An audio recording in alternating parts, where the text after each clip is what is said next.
Du coup, je te laisse l'honneur de nous présenter un peu cette map, ces joueurs, de récapituler pour ceux qui nous arrivent.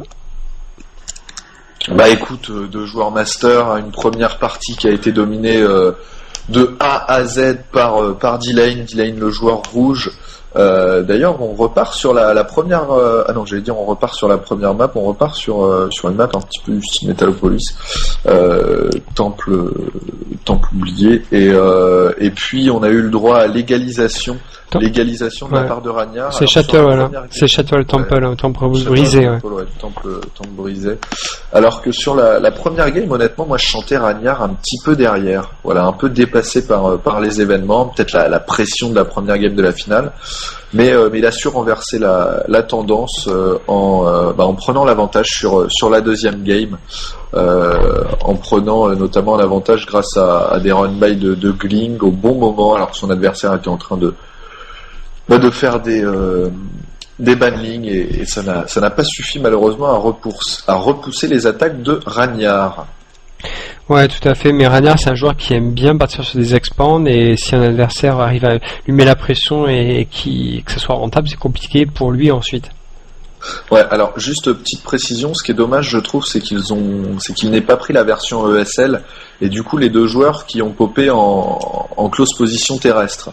Donc toi qui voulais une finale relativement longue, à mon avis là ça va être encore plus compliqué d'avoir le droit à une finale plus longue.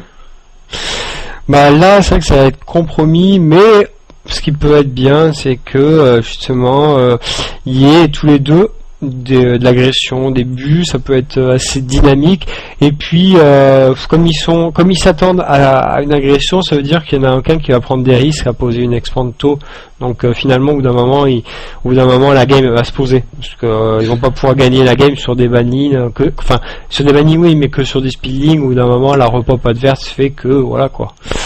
Donc ça peut durer, des fois des petites propositions comme ça peut durer. Ouais, bien évidemment. De toute façon, mais là, je te parle un petit peu par rapport aux deux games précédentes qui ont été relativement rapides. Ouais. On a vu D-Lane qui a quand même tenté d'agresser une nouvelle fois des ouvriers avec le sien, mais qui, Ragnar, il se laissera pas prendre deux fois à ce jeu-là. Et le speedling, les queens, les erglings qui sont lancés plus ou moins en même temps. Pour le moment, on assiste à un mirror, j'ai envie de dire. Ouais, là c'est plutôt ça va être plutôt classique. On a les premiers lignes, on va les suivre de Ragnar qui vont peut-être essayer de mettre un peu de pression, mais en face il y a aussi des glings qui sont sortis, du coup il va y avoir une petite titi d'antenne, mais attention, D-Lane il a un peu plus de glings, Dinar non, ça va être équivalent, voilà, c'est équivalent, la repop qui est arrivée. Non, c'est kiff. Maintenant, on a vu D-Lane sur la game précédente qui avait une bonne micro, bon malheureusement ça ne lui a pas suffi, mais là ce qu'il fait Ragnar c'est un petit push pour permettre à son drone de poser une expand tranquillement. Bon, maintenant c'est scouté par D-Lane. Je sais pas s'il l'a vu, mais il doit s'en douter. Mais D-Lane il ramène des speedlings. Il a un vigilant au niveau de la B2, t'inquiète pas qu'il voit tout ce qui se passe. Hein. D'accord. Ouais, là c'est pas mal, il prend bien la fight, Ragnar, parce qu'il a un peu moins de ligne, du coup ça, avec le wall ça a un peu annihilé la supériorité de D-Lane qui va taper un peu, ouais. D-Lane qui a décidé de partir aussi sur une B2, du coup voilà ce que je te dis, ça, ils sont un peu agressés, mais comme ils savaient exactement ce qu'ils font, c'est quand même bien compliqué à brain son adversaire, c'est quand même deux gros joueurs master, du coup ils s'adaptent bien.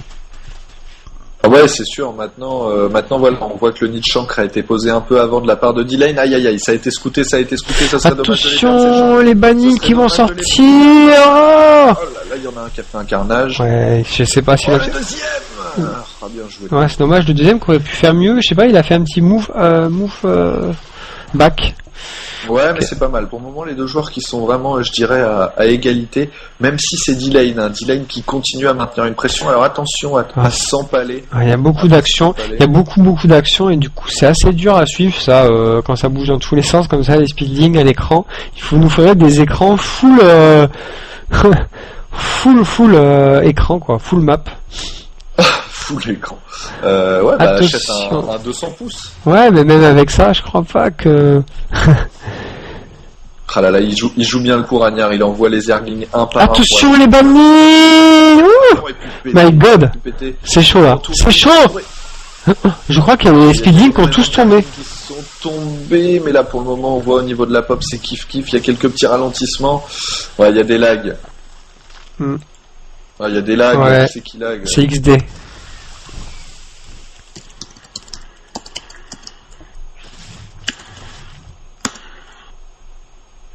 Attends, on va mettre pause. On va mettre pause peut-être, on va demander aux joueurs. Ouais, non mais c'est bon, il a quitté la partie. Voilà, il est maneur, et D-Line qui produit énormément de chants. Là en plus ça joue à la micro, donc faut vraiment pas qu'il y ait de lag. Non, c'est bon, c'est pas Ouais, parce que là... qui vont rentrer. Oh là là, il y a eu 2 chants pour 2 chants. Et là un chant. Oh là là, Attention, il y a- Dylan qui tente le run by. D-Line qui tente, ouais.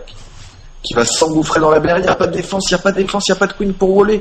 On va pas falloir voler avec du drone, sinon tu vas prendre. Oh le mauvais move des drones et c'est Ranière qui... Oh my god. 10 ouvriers de perdus. 10 ouvriers de perdus et Ragnard qui quitte. Ouais, En disant- c'est un rage kit. C'est Ouais. ton rage kit. Oh, c'est pas très malin.